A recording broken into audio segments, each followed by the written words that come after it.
State news 71 में आप सभी का स्वागत है। एक पंथ एक सोच व सरबत का भला, इस मुहिम को आगे बढ़ाते हुए तथा किसान आंदोलन की जीत की खुशी व किसान जो शहीद हुए थे उनको नमन करते हुए एक महान गुरमत समागम का आयोजन सढौरा के बाबा बंदा सिंह गुरुद्वारा में पिछले 5 दिनों से जो चल रहा था, आज उसका समापन हो गया। समापन के अवसर पर महान विचारक विद्वान सरदार परमपाल सिंह ने अपने विचार रखे तथा एक पंथ एक सोच व सरबत के भले की सोच को जो है लोगों के सामने रखा और उस निमित्त अपने विचारों को प्रस्तुत किया।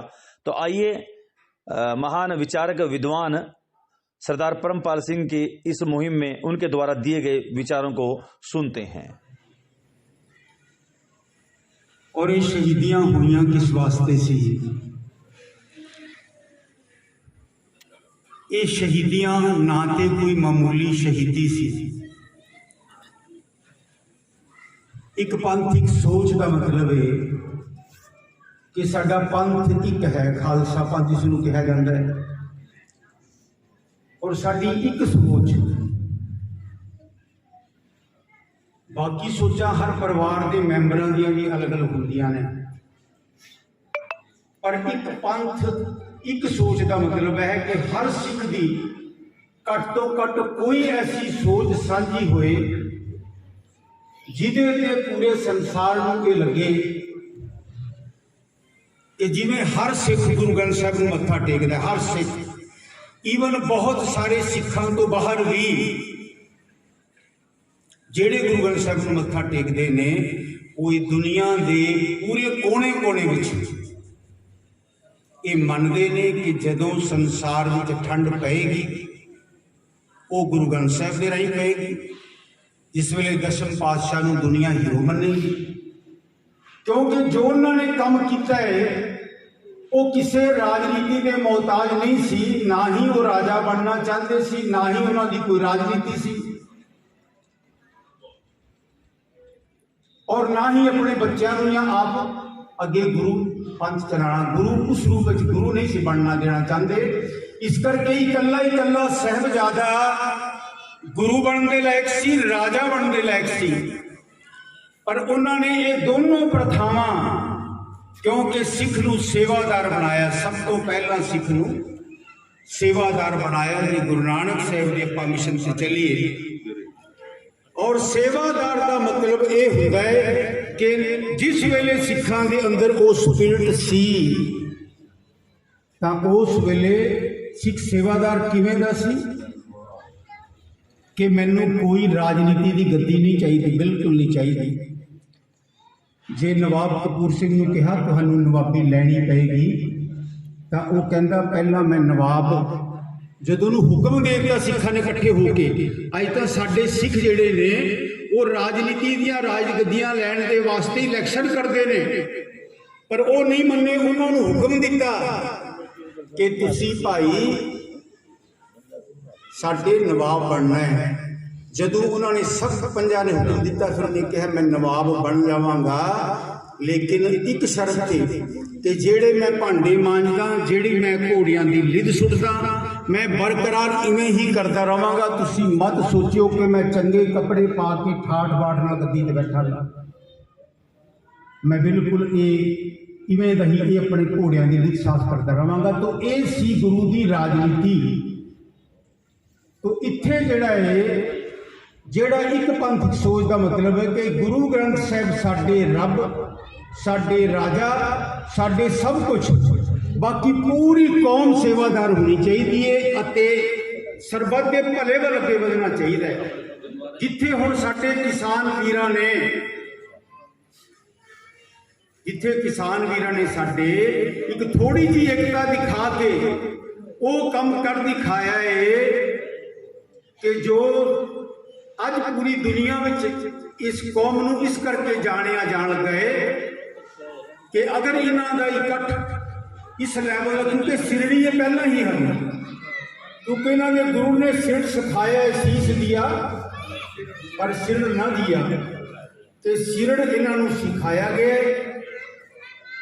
अगर ये इकट्ठे हो जान तो दुनिया में सरबत का भला होंदिया भी देर नहीं लगेगी। मुसलमान वीर भी, ईसाई वीर भी, हिंदू वीर भी, सारे ये मनते ने कि जिस दिन सिख गुरु ग्रंथ साहिब के अनुसार एक जगह एकत्र हो गया, उस दिन पूरी दुनिया में एक ही गुरु होएगा, वो होंगे साहिब श्री गुरु ग्रंथ साहिब जी महाराज। ਆਪਾਂ ਦੇਸ਼ਾਂ ਵਿਦੇਸ਼ਾਂ 'ਚ ਘੁੰਮਦੇ ਆ, ਉਹਨਾਂ ਦੇ ਉਹ ਕੱਚੀ ਗੱਲ ਨਹੀਂ ਕਰਦੇ, ਅਸੀਂ ਅੱਜ ਕੱਲ੍ਹ ਕੁਝ ਕਰਾਂਗੇ ਕੱਲ੍ਹ ਨੂੰ ਅਸੀਂ ਬਦਲ ਜਾਵਾਂਗੇ, ਲੇਕਿਨ ਉਹਨਾਂ ਨੂੰ ਜੋ ਸਮਝ ਆ ਗਈ ਹੈ ਉਹ ਕਹਿੰਦੇ ਕਿ ਜਿਸ ਦਿਨ ਸਿੱਖ ਇਕੱਤਰ ਹੋ ਕੇ ਤੁਰ ਪਏ ਤਾਂ ਉਸ ਦਿਨ ਪੂਰੀ ਦੁਨੀਆ ਦਾ ਇੱਕ ਹੀ ਗੁਰੂ ਹੋਵੇਗਾ, ਸਾਹਿਬ ਸ੍ਰੀ ਗੁਰੂ ਗ੍ਰੰਥ ਸਾਹਿਬ ਜੀ ਮਹਾਰਾਜ। ਅੱਗੇ ਲੈ ਹਰ ਸੀਟ ਦੇ ਨਾਲ ਜਿਉਂ ਬੰਦਾ ਭਾਵੇਂ ਧਾਰਮਿਕ ਤੌਰ ਤੇ ਉੱਚਾ ਹੋਵੇ, ਭਾਵੇਂ ਰਾਜਨੀਤਿਕ ਤੌਰ ਤੇ ਉੱਚਾ ਹੋਵੇ, ਭਾਵੇਂ ਸਮਾਜਿਕ ਤੌਰ ਤੇ ਹੋਵੇ ਜਾਂ ਆਰਥਿਕ ਤੌਰ ਤੇ ਹੋਵੇ, ਜਦੋਂ ਉਹ ਉੱਚਾ ਹੋਵੇਗਾ ਹੰਕਾਰੀ ਹੁੰਦਾ ਚਲਾ ਜਾਏਗਾ। ਉਹ ਵੀ ਸਾਈਂ ਦਾ ਕਿਤਨਾ ਵੱਡਾ ਹੈ, ਲੇਕਿਨ ਉਹਨਾਂ ਦੇ ਫਿਰ ਕੇ ਦੋ ਚਾਰ ਗਿਣੇ ਜਾ ਸਕਦੇ ਨੇ, ਲੇਕਿਨ ਅਸੀਂ ਕਿਉਂਕਿ ਦੇਸ਼ਾਂ ਵਿਦੇਸ਼ਾਂ ਵਿੱਚ ਚਲੇ ਗਏ ਹਾਂ ਔਰ ਸਭ ਤੋਂ ਇੱਕ ਐਂਟੀ ਜਿਹੜਾ ਅਸੀਂ ਗੁਰੂ ਦੇ ਗੱਲ ਕਰ ਰਹੇ ਹਾਂ। ਗੁਰੂ ਸਾਹਿਬ ਨੇ ਕਿਹਾ ਸੀ कि गरीबी गदा हमारी खन्ना सगल रेण छारी, इस आगे को ना टिके विकारी। कि जदों दुनिया में विकार वध जाए, दुनिया बहुत विकारी हो जाए, जिन्नी दुनिया इस वेले विकारी है इन्नी शायद ही पिछली सदियों में हुई होगी। गुरु साहब ने कहा इस समय सिख का काम है कि गरीबी गदा हमारी, गरीबी की गदा चुकनी, खन्ना सगल रेण छारी, ते खंडा चुकना है कि मैनू सारे संसार में इको जैसा रब नजर आ रहा है। गुरु साहब ने कहा गरीबी की गदा चुकनी है, गरीबी गदा हमारी खन्ना सगल रेण छारी, कि मैनू सारे संसार में एक ही रब नजर आ रहा है, ये खंडा चुकना है। गरीबी की गदा चुकनी है, गदा इसनू कहते हैं जो हनुमान चुकता है। गुरु साहब कहते हैं जिस वेले संसार विकारी हो जाए उस वेले गरीबी की गदा चुकनी, हर सिख ने गरीबी गदा हमारी खन्ना सगल रेण छारी, इस आगे को न टिके विकारी। गुरपूरे ये गल सारी, ये गुरुपूरे ने ये गल तुहानू समझा दी है कि इसलिए अगे दुनिया का कोई विकारी नहीं टिक सकता। ये लगे कि तू बड़ा बन गया, एडा बड़ा प्रचारक बन गया, या एडा बड़ा कीर्तनिया बन गया, कथावाचक बन गया, तेरे अगे कोई हाथ जोड़ गया, ये हाथ गुरु अगे जोड़ने चाहिए सी। बिल्कुल गुरु साहब कहते हैं मत वहम च रह जाओ, ना कोई मूर्ख ना कोई सियाणा, एक बनाए हुए पेड़ ने संसार कुछ लोगों ने राज करना है और खुद ने उन्होंने गुलाम रहना है। ये पेड़ पाया गया धर्म ईसाई का कितना बड़ा है, लेकिन उन्होंने फिर के दो चार गिने जा सकते ने, लेकिन असी क्योंकि देशों विदेशों में चले गए हैं और सब तो एक एंटी जड़ा सी गुरु दे गल कर रहे हैं।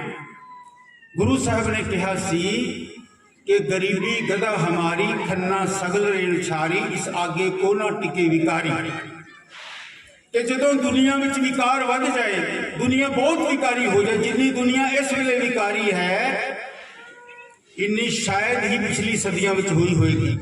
गुरु साहब ने कहा इस समय सिख का काम है कि गरीबी गदा हमारी, गरीबी की गदा चुकनी, खन्ना सगल रेण छारी, ते खंडा चुकना है कि मैनू सारे संसार में इको जैसा रब नजर आ रहा है।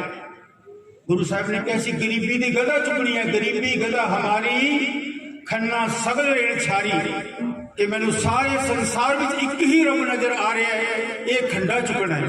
गरीबी की गदा चुकनी है, गदा इसनू कहते हैं जो हनुमान चुकता है। गुरु साहब कहते हैं जिस वेले संसार विकारी हो जाए उस वेले गरीबी की गदा चुकनी, हर सिख ने गरीबी गदा हमारी खन्ना सगल रेण छारी, इस आगे को न टिके विकारी। गुरपूरे ये गल सारी, ये गुरुपूरे ने ये गल तुहानू समझा दी है कि इसलिए अगे दुनिया का कोई विकारी नहीं टिक सकेगा।